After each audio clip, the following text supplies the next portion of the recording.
Hello, everybody. It's me, Fee, otherwise known as White Zulu, and welcome to another one of my readings from my autobiography of the same name. Today, I'm going to give you Chapter 27, Autumn. And here I tell you all about life on the farm during the change of seasons, like haymaking and Easter egg hunts. I do hope you enjoy it. Autumn. It's the beginning of the dry season, and because African trees don't have to adapt to a harsh winter, they keep their leaves. But my grandmother had planted European plane and liquid amber trees around the homestead garden to try and recreate an English park, and these turned to magnificent blazing orange, ruby and gold colours. Their big star-shaped leaves fluttered to the ground eventually, to be raked into big piles by the Zulu women who worked in Mum's vast garden. As children, we would jump into the scented, dusty leaf piles, savouring the crunchy feel of the dry leaves beneath our toughened feet as we stamped them to powder. I would lie on the drying kikuyu lawn, watching tiny jewel-like sunbirds, our African versions of hummingbirds, with their iridescent scarlet breasts and emerald bodies, hovering and sipping nectar from the scented red bells of fuchsias. I enjoyed the loud twittering of huge clouds of red-winged starlings which flew into the valley to feast off the berry-laden cotoneaster shrubs. The sky is always at its bluest at this time of the year, before the haze,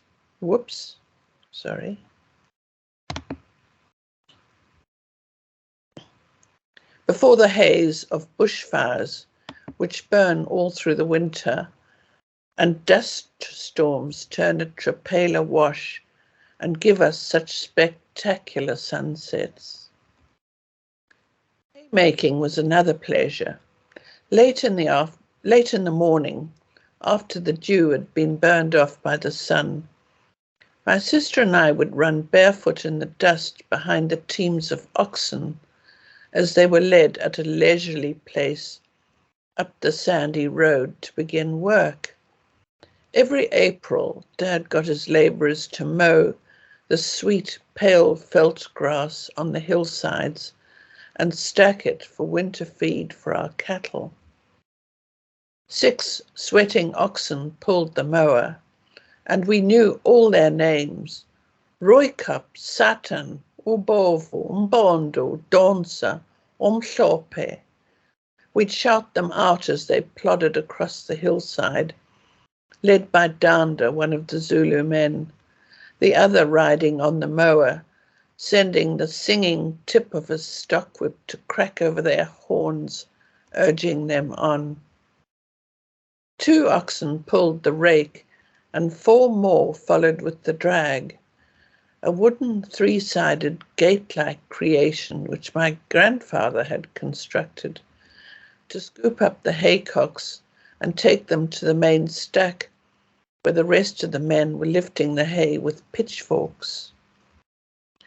They sang a lilting song in their deep voices as they worked, weaving harmony into the repetitive verses, which matched their thrusts to the top of the stack.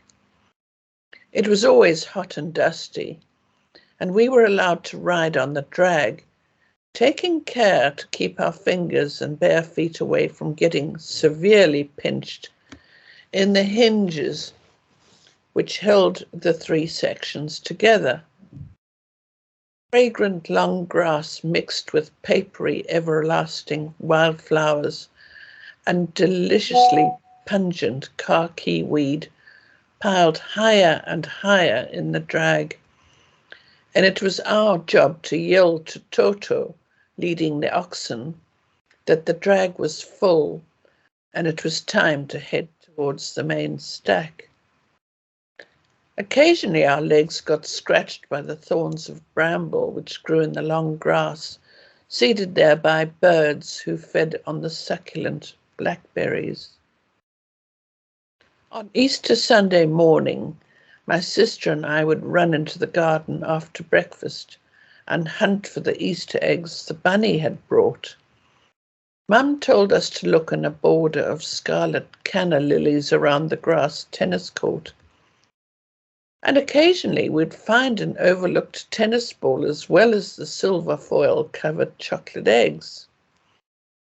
Until I grew older and discovered the truth about the Easter bunny, I would often run down the lawns to hunt through the cannas, hoping to find a gleam of silver concealed among the cool dark green leaves. Generally, when I saddled up my horse and roamed to the far boundaries of the farm, after what I considered particularly unfair treatment by Mum or Dad, fuming at their stupidity, would eventually be seduced by the sheer beauty of my surroundings. It was therapeutic to pull up after a long gallop, walk Rocket down the river bank, belly high into the water, allowing him to regain his breath and take a drink while I slipped my feet out of the stirrups and dangled my legs down his sweating flanks, dabbling my toes in the swift, cool current. Then we would plod home along a cattle path which follows the contours of the river bank. The thud of Rocket's hoofbeats in the soft dust was barely audible against the background noise of water pouring smoothly over granite boulders, brushing past rocks and tinkling as it trickled in smaller, sparkling rills to flow underneath dark green ferns which hung down from the mossy banks.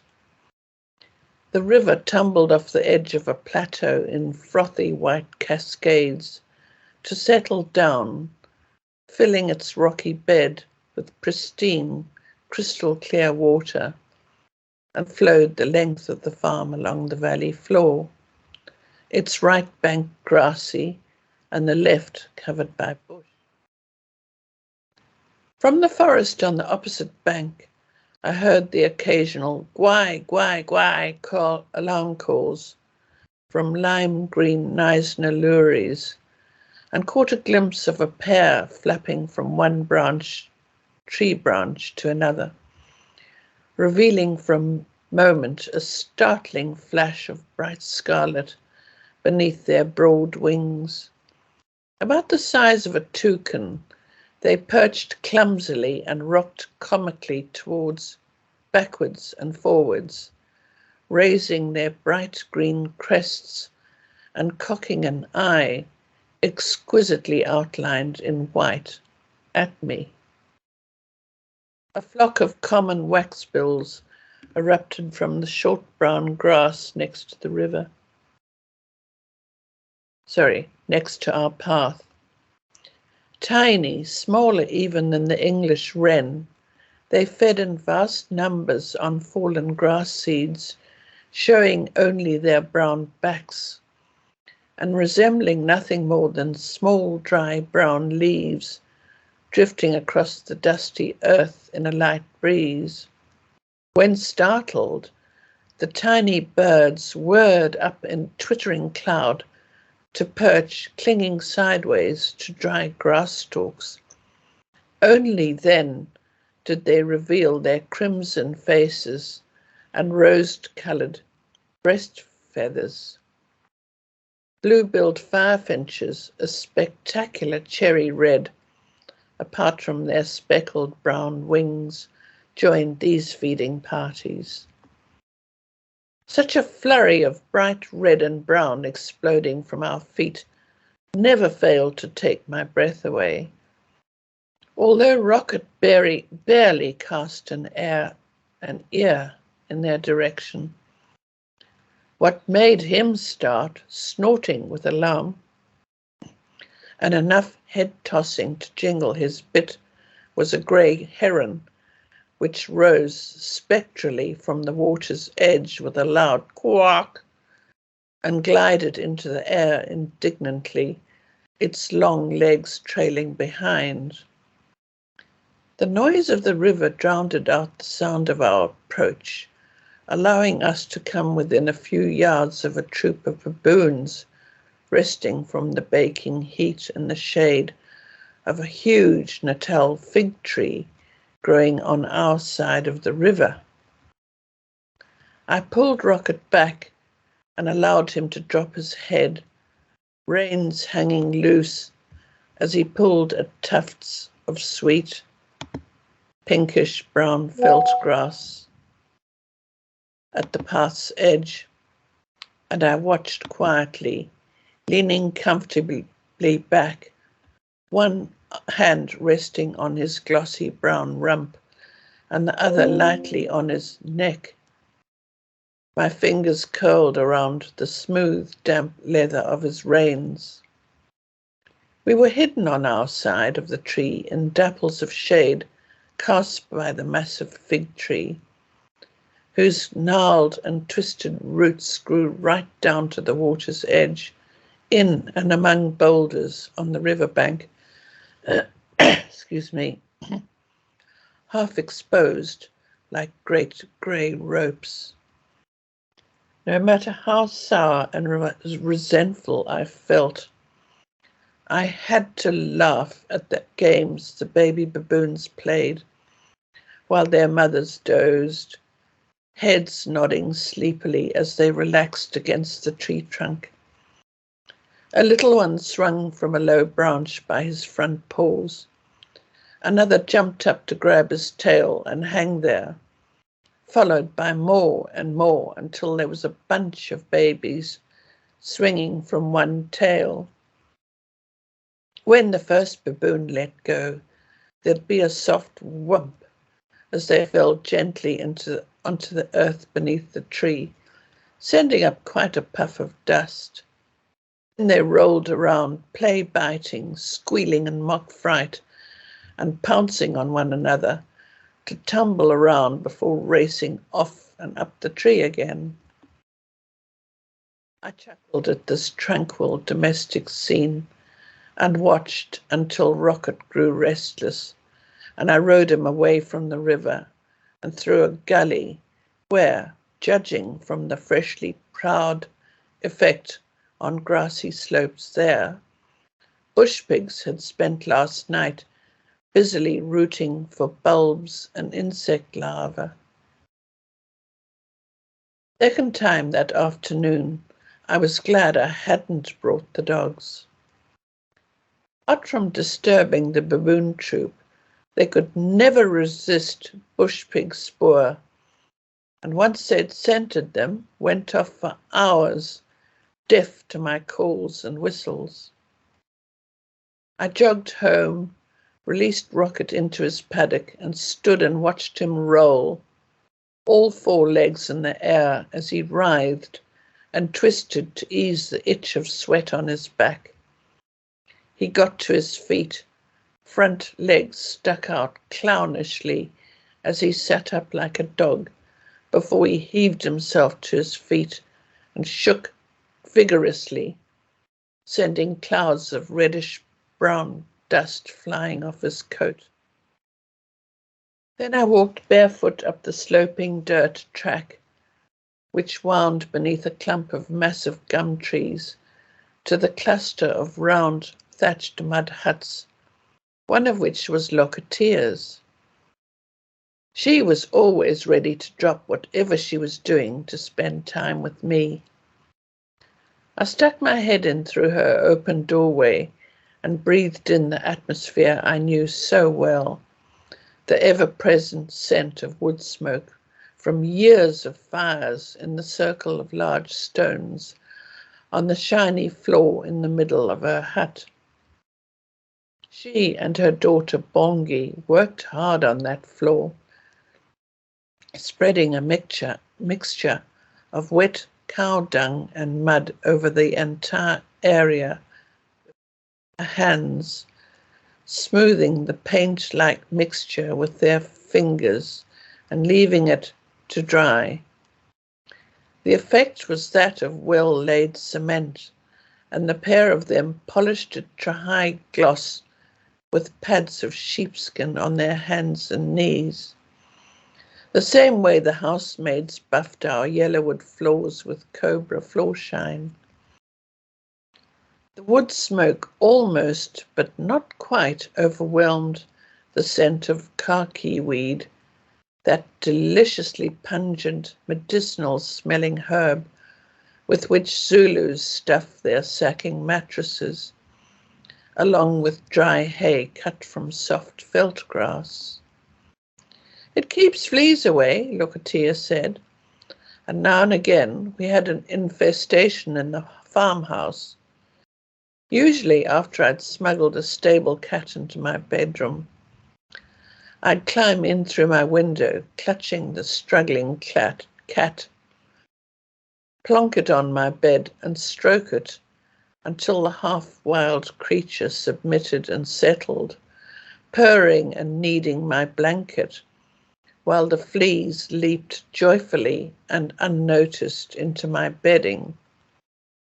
Evelina would take her sickle out to one of the paddocks and return with an armful of fresh khaki weed to stuff under my mattress, and I could sleep unmolested by fleas, drifting off with its almost peppery, medicinal scent infiltrating my dreams.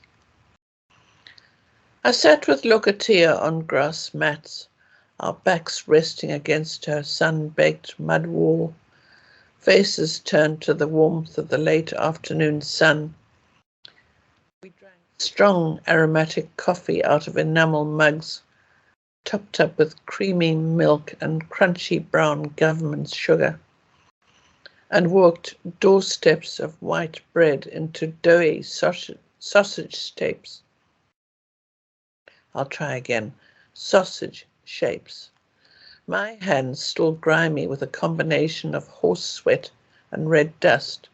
To Sheba, dip them in to suck the sweet, rich coffee from it. I unloaded all my frustrations on her, and she clucked, "Aw, Nkosazana," as she listened intently to all my problems and clicked her tongue and shook her head in sympathy at the injustice of it all. Between these cathartic interludes, it was easy for me to avoid Mum and Dad, except for meal times. These were bearable only by their brevity and the fact that Dad never allowed controversial discussions at the table, so we could eat quickly and quietly and vanish, slipping away to roam, slipping away again to roam the farm until dark. That's it for this week. Thank you so much for listening. I hope you enjoyed it.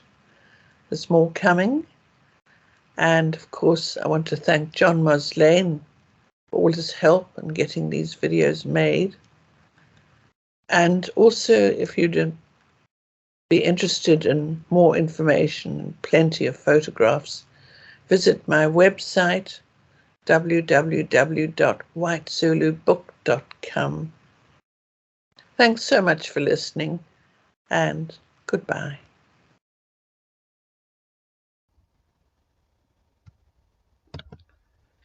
This is all for today's reading. I sincerely hoped you enjoyed this, and it won't be a long wait before the next episode in the life of White Zulu. As now they are shorter, we're putting up 3 videos a week. I wish to thank John Moslane for his hard and dedicated work in helping me create these videos. And please visit my website at www.whitezulubook.com, where you'll find a lot of extra information about myself and plenty more photos. Thank you all very much, all of you, for listening to my story.